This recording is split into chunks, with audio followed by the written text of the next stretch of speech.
जुर्म की दुनिया की कहानियाँ सुनाते हुए आज जो कहानी मैं आपके लिए लेकर आया हूँ, उस कहानी को मैं आपको सुनाऊँ उससे पहले एक बड़ा अहम सवाल आपसे करना है। आपने कई बार सुना होगा कि दो प्यार करने वाले थे और फिर एक ने दूसरे की जान ले ली। तो ऐसा कैसे हो पाता है कि जब आप किसी को बहुत ज़्यादा शिद्दत से चाहते हैं तो आप उसकी जान भी ले लेते हैं। ऐसी कई कहानियाँ हैं, सच्चे किस्से हैं, आपने भी सुने होंगे।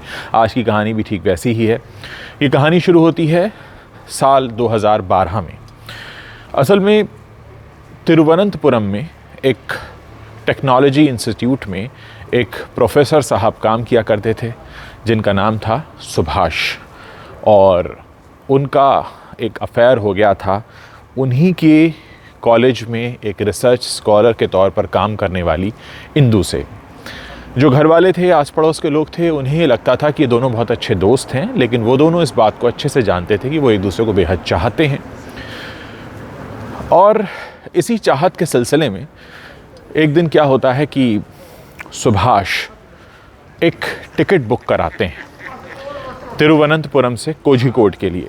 ये ओवरनाइट जर्नी है जो इंदु और सुभाष को तय करनी है, और सुभाष का ये सरप्राइज़ देने का प्लान है कि वो कोझिकोड ले जाकर एक अदालत में, फैमिली कोर्ट में, ये दरख्वास्त लगा चुके थे जिसको कहते हैं कोर्ट वेडिंग की, और ये वो सरप्राइज़ देना चाहते थे। अब ये तारीख थी 24 अप्रैल की, जिस दिन उन्होंने ये टिकट बुक कराए थे। टिकट बुक थे 25 और 26 की रात के। इसके बाद उनका अगला प्लान ये था कि वो तिरुवनंतपुरम वापस आ जाएंगे कोर्ट वेडिंग के बाद और कोर्ट मैरिज के बाद, और फिर तिरुवनंतपुरम से वो जाएंगे राजधानी दिल्ली और वहाँ से जाएंगे हनीमून मनाने सिक्किम। तो ये प्लान था और ये पूरा का पूरा सरप्राइज़ था इंदु के लिए। 24 अप्रैल की सुबह वो ये सारे काम करते हैं, टिकट्स बुक कराते हैं। 24 अप्रैल की ही शाम को उन्हें एक सरप्राइज़ या यूँ कहें शॉक मिलता है जब इंदु के पेरेंट्स उनके घर आ जाते हैं और उनसे ये कहते हैं कि देखो, हमने इंदु की शादी तय कर दी है, तुम उसके सबसे अच्छे दोस्त हो, हम जानते हैं, तो हम चाहते हैं कि तुम आओ और हम उसे बिना बताए तुम्हें इनवाइट करने आए हैं। अब आप सोचिए, सुभाष जो इंदु से प्यार करते थे, हालांकि सबको ये पता था कि वो अच्छे दोस्त हैं, प्यार वाला मामला किसी को पता नहीं था। अब उनको बड़ा झटका लगता है कि कल तो मैं जा रहा हूँ इस लड़की से कोर्ट वेडिंग करने, कोर्ट मैरिज करने, और आज इसके माता पिता इसकी शादी का मुझे कार्ड दे रहे हैं। खैर, वो कहते हैं कि चलो कुछ हुआ होगा। अच्छा, एक बात ये थी कि वो इंदु से कई बार कह चुके थे शादी के बारे में, तो इंदु ये कहा करती थी कि प्यार तक तो ठीक है लेकिन शादी शायद मुश्किल है क्योंकि तुम दूसरे कास्ट के हो। और होता ही, आपको मालूम है भारत में कास्ट सिस्टम कितना ज़्यादा है, जो कहीं हद तक हमारी प्रगति और उन्नति में भी बाधक बना हुआ है। खैर, जो लोग मानते हैं वो मानते हैं। अब होता क्या है कि 24 अप्रैल का तो दिन बीत गया। सुबह तो बड़े एक्साइटेड थे सुभाष, टिकट बुक कराई थी, शाम को दिल टूट गया था। खैर कोई बात नहीं, अब 25 की रात आती है, दोनों स्टेशन पर मिलते हैं और ट्रेन में बैठकर ये बातचीत शुरू होती है कि भाई तुम्हारे तो माता पिता आए थे और वो तुम तो ऐसे शादी कर रही हो। वो कहती है कि हाँ, मतलब मुझे हाँ कहना पड़ा, माँ और पिता को मैं मना नहीं कर सकती और मैं जानती हूँ कि इसके लिए वो कभी तैयार नहीं होंगे जो हमारा रिश्ता है। इस बात को लेकर दोनों के बीच बहस होने लगती है। यानी ट्रेन में बैठे हैं और थर्ड एसी का कंपार्टमेंट है, दोनों के बीच झगड़ा हो रहा है। अब रात है, आसपास के लोग सो रहे हैं, तो डिस्टर्ब हो रहा है। अब सुभाष कहते हैं कि ठीक है, चलो बाहर चल के बात करते हैं। बात भी ऐसी है कि कोई सुनेगा तो क्या कहेगा कि शादी वादी को लेकर हो रही है। अच्छा, वो ट्रेन में ही बता भी देते हैं कि भाई मैंने तो इतना बड़ा सरप्राइज़ तुम्हारे लिए बुक किया था कि मैं कोर्ट मैरिज करने वाला था और हम जाने वाले हैं, कोझिकोड पहुँचेंगे, वहाँ मैंने डेट ली हुई। अब इस बात पर इंदु भड़क जाती है कि अरे तुमने मुझे बताया नहीं, इतनी बड़ी बात, मेरी शादी हो रही है, मुझे ही नहीं पता, ऐसा कैसे कर सकते हो। उन्होंने कहा भी सरप्राइज़ है, हम तो एक दूसरे के करीब हैं, इतना तमाम तरह की बातें दोनों के बीच होती हैं। अच्छा, क्योंकि झगड़ा बहस बढ़ रहा है, आसपास के लोग सो रहे हैं, रात 2 बजे का वक्त है, सुबह 6 बजे ट्रेन को कोझिकोड पहुंचना है, तो वो कहते हैं चलो बाहर चल के बात करते हैं। तो एसी कंपार्टमेंट से बाहर आ जाते हैं वो, और दरवाज़ा जो है ट्रेन के डब्बे का वो खोल लेते हैं और बात कर रहे हैं।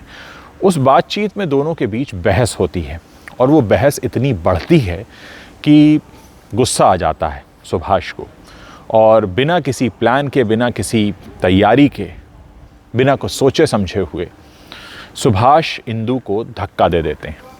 अब धक्का दे देते हैं, जिस वक्त बातचीत हो रही थी तो इंदु की पीठ थी दरवाजे की तरफ और इस तरह से धक्का दे दिया सुभाष ने। वो नीचे पुल होता है असल में, एक पेरियार नदी, उसके ऊपर से ट्रेन जा रही थी, अलुवा शायद स्टेशन उसके आसपास, वो नीचे गिर पड़ती है। जाहिर है वो समझ लेते हैं कि अब ये इस दुनिया में नहीं रही और गुस्सा इतना ज़्यादा था, वो वापस आकर बैठ जाते हैं अपनी सीट पर। दिन बीत जाता है, कोझिकोड आ जाते हैं, कोझिकोड से वापस तिरुवनंतपुरम लौट जाते हैं। अब होता यह है कि इधर शादी की तैयारियां चल रही हैं, माँ बाप कोशिश कर रहे हैं कि उनकी बात हो जाए इंदु से, लेकिन बात नहीं होती। इंदु फ़ोन कैसे उठाए, इंदु तो नीचे गिर चुकी है ट्रेन से। एक दो दिन बीतते हैं और 27 अप्रैल का दिन आ जाता है। अब 27 अप्रैल के दिन उसी नदी के बीच में काम करने वाले कुछ लोगों की नज़र उस बॉडी पर पड़ती है, पुलिस को सूचना दी जाती है। इधर गुमशुदगी की रिपोर्ट पहले ही लिखाई जा चुकी थी कि भाई 25 अप्रैल से लापता हैं, क्योंकि जब 2 दिन उसका फ़ोन नहीं लगा तो घर वालों ने रिपोर्ट करा दी थी। अब होता यह है कि पोस्टमार्टम होता है। पोस्टमार्टम में पहले तो रेलवे पुलिस इस पूरे मामले की जांच करती है, क्योंकि रेलवे का वो पुल था जहां पे लाश मिली थी। तो पुलिस ये रिपोर्ट दे देती है कि भाई ये मामला आत्महत्या का है, किसी लड़की ने आत्महत्या कर ली ट्रेन से कूदकर, और इस केस को क्लोज कर देते हैं और इन्फॉर्म कर देते हैं इंदु के घर वालों को। पता लग जाता है, चेहरे से शिनाख्त हो जाती है, क्योंकि जो चोट आई थी वो यहाँ आई थी, चेहरे पर कोई चोट नहीं थी, तो चेहरा साफ दिख रहा था। इधर इंदु के घर वाले इस बात को मानने के लिए तैयार नहीं है कि लड़की ने आत्महत्या कर ली, क्यों करेगी।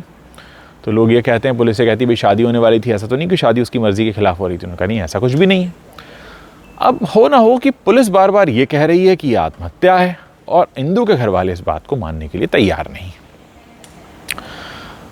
इंदु के पिता अड़ जाते हैं, कहते हैं कुछ भी हो मेरी बेटी सुसाइड कर ही नहीं सकती, उसे हमारी खुशियों का बेहद ख्याल था, बहुत खुश थी, शादी की बात हो रही थी। अच्छा, अब इधर वो उससे भी पूछते हैं, दोस्त से, जिसको वो दोस्त समझ रहे थे, सुभाष से, कि क्या हुआ भाई। तो वो मना कर देता है, मुझे नहीं पता। अच्छा, फिर थोड़ी और डिटेल निकाली जाती है, फ़ोन की लोकेशन क्या थी, तो ट्रेन में थी। फिर इसकी भी फ़ोन की लोकेशन निकाली जाती है, सुभाष की ट्रेन में थी। फिर और पूछताछ होती है, घर वाले भी कहते हैं भाई सुभाष से पूछो, ये सबसे अच्छा दोस्त है, यही जानता है। तो फिर वो कहता है कि हाँ, हम लोग जा रहे थे किसी काम से कोझिकोड, और वो थोड़ा परेशान सी थी, और फिर मैं तो सो गया था, और वो फिर पता नहीं कहाँ गई। मतलब उसके कुछ जवाब जो थे वो कुछ सही नहीं लग रहे थे पुलिस को, और घर वालों को तो बिल्कुल नहीं लग रहे थे। इधर पिता अड़े हुए थे कि भैया ये मामला सुसाइड का नहीं है, मामला कुछ और है। अब जब बात आती है ट्रेन की, अच्छा, इस बात पर भी उसके घर वाले बहुत हैरान नहीं होते हैं, क्योंकि वो जानते थे कि ये लोग पहले भी ट्रैवल कर चुके थे आसपास कहीं, और पता था बहुत अच्छे दोस्त हैं। वो तो शादी में इनवाइट कर रहे हैं, तो उनको पता था कि भी बहुत अच्छी दोस्ती है। अब होता क्या है कि इंदु के पिता पुलिस के पीछे पड़ जाते हैं कि इस मामले की जांच आप क्राइम ब्रांच से कराइए, ये मामला कुछ और है, मेरी बेटी इस तरह से नहीं कर सकती। जब बहुत ज़ोर दबाव पड़ता है, वो हाई कोर्ट तक पहुंच जाते हैं, तो इसकी जांच क्राइम ब्रांच को दी जाती है और फिर नए सिरे से इस केस की जांच होती है। तो एक सच ये निकल कर सामने आता है कि जो चोट आई है वो पीछे की तरफ आई है, और कोई व्यक्ति अगर ट्रेन से कूदेगा तो सामने से कूदेगा, चेहरे पे चोट आनी चाहिए, तो यानी कि उसे किसी ने धक्का दिया। अच्छा, इस बीच एक मजदूर सामने आता है जो वहाँ पे काम कर रहा था। वो कहता है साहब, रात को जब ये मैंने कोई चीज़ गिरती हुई देखी थी, तो मैंने ऊपर देखा था, तो ऐसा लगा कि एक साया भी वहाँ पर है। मतलब उसने कहा कि रात के अंधेरे में ज़्यादा तो नहीं देख पाया, पर ऐसा था कि कोई चीज़ गिरी है और उसको गिराने वाला भी वहीं खड़ा है। अब ये बात और पुष्ट होती चली गई कि पिछले हिस्से में आई है चोट, और मजदूर का वो बयान कि कुछ गिरा, ऐसा लगा किसी ने ऐसे धक्का दिया, और वो साया भी उसे देखा। जाहिर है शक्ल वगैरह तो पहचानने का सवाल नहीं है अंधेरे में। तो पुलिस अब और उसकी गहराई से पड़ताल करती है। अब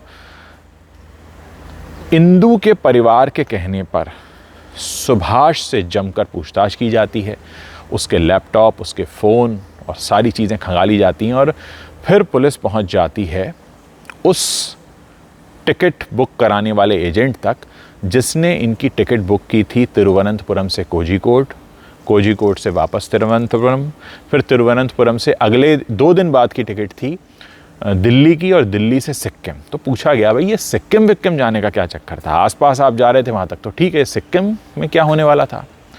जब बहुत कड़ाई से पूछताछ की जाती है तो सुभाष टूट जाता है और फिर सुभाष पूरा सच बता देता है कि ऐसे ऐसे बात थी, मैं तो शादी करना चाहता था, उसने मुझे बताया नहीं, माता पिता ने शादी तय कर दी, मेरे घर शादी का कार्ड देने आ गए, जब मैंने उससे कहा तो वो मना करने लगी कि मैं नहीं कर सकती, प्यार तक तो ठीक है, शादी संभव नहीं है, घर वाले तैयार नहीं होंगे, और उसकी शादी भी तय कर दी है और वो शादी करने भी जा रही है। इधर मैंने सुबह कोर्ट मैरिज की डेट ले ली थी, इस पर वो भड़की हुई थी और फिर मुझे लगा कि अगर वो मेरी नहीं हो पाई तो फिर वो किसी और की भी नहीं हो सकती, और इसीलिए मैंने उसे धक्का दे दिया। दोस्तों, उसके बाद खैर जाहिर है सुभाष को अरेस्ट किया गया और जो लास्ट खबर मैंने पढ़ी थी हाई कोर्ट में, उसने बेल की भी एप्लीकेशन दी थी लेकिन बेल नामंजूर हो गई। तो दोस्तों, ये जो पूरा मामला है ना कि प्यार करते हैं और फिर प्यार करने के बाद आप उसकी जान भी ले लेते हैं, जिसको आप अपनी जान कहते हैं उसकी जान भी ले लेते हैं, तो ये किस्सा मुझे कभी समझ में नहीं आया। मैंने ऐसी बहुत सारी कहानियाँ देखी, सुनी, पढ़ी हैं, जानी हैं, और आपने भी आई एम श्योर सुनी होंगी। ये कौन सा मतलब, ये कौन सा प्यार है जो किसी सामने वाले की जान लेने पर आपको मतलब आप उसमें घबराते नहीं हैं, पीछे नहीं हटते हैं, आप उसकी जान ले लेते हैं। बहुत ही हैरान करने वाली बात है और मुझे लगता है कि इस कहानी को सबके सामने लाना इसलिए ज़रूरी है कि रिश्ते जो हैं वो बहुत साफ़ हों, उनमें कोई धुंधलापन ना हो, तो वही बेहतर होता है। अब उसके माँ बाप अगर नहीं गए होते शादी का कार्ड देने, उस लड़की ने ही पहले बताया होता, वो उस वक्त ट्रेन में नहीं होती तो शायद कुछ और होता। अब आप देखिए इत्तेफाक की लड़की के माता पिता बिना बताए तो चले गए उसको कार्ड देने, उसको लग गया झटका, उसके बाद वो ट्रेन में मिले, ट्रेन में बहस होती है और ट्रेन भी वो जा रही थी उनकी कोर्ट मैरिज करने अगले दिन। तो ये पूरा मामला है। बहुत कुछ सबक हमें इससे मिलता है। कोई भी रिश्ता ऐसा नहीं होता जिसमें आप सामने वाले के लिए कहेंगे मुझसे प्यार भी करता हूँ, उसकी जान भी ले सकता हूँ। तो जाहिर है एक वहशीपन है। शायद इंसानों और जानवरों में यही फ़र्क होता है कि हम बहुत दिल दिमाग से सोचते हैं, हमारी भावनाएं हैं, इमोशंस हैं, उन पर कंट्रोल करना भी हमें आता है और आना चाहिए। अगर नहीं आता तो सीखना चाहिए। कैसी लगी ये कहानी? अगर आप चाहें तो इस कहानी को ज़रूर शेयर कीजिएगा। मैं चाहूँगा कि आगे भी इस तरह से मैं आपको कहानियाँ सुनाता रहूँ और आप भी मुझे बताते रहिए और किस तरह की कहानियाँ आप मेरे मंच पर सुनना पसंद करेंगे। बाकी जो मैं वीडियोस पोस्ट कर रहा हूँ प्लीज़ उसे देखते रहिए। मेरे चैनल को आपके सपोर्ट की ज़रूरत है। आप लोगों का सपोर्ट अगर मिलता रहेगा, आप लोगों का इंकरेजमेंट अगर मिलता रहेगा, अगर आप मेरे वीडियोज़ शेयर करते रहेंगे तो हमें और भी मौका मिलेगा और ऐसी सच्ची कहानियाँ, ऐसी सच्ची खबरें, कुछ नए पॉइंट ऑफ व्यू आपके बीच लाने का, क्योंकि कंटेंट प्लेटफॉर्म है, आपके सहयोग से ही चलता है। बहुत बहुत शुक्रिया इस वीडियो को देखने के लिए और मैं उम्मीद करता हूँ कि आप इस वीडियो को हमेशा की तरह शेयर ज़रूर करेंगे, नीचे कमेंट ज़रूर करेंगे और मेरे इस चैनल के बारे में नए लोगों को ज़रूर बताएंगे। बहुत बहुत शुक्रिया इस वीडियो को देखने के लिए।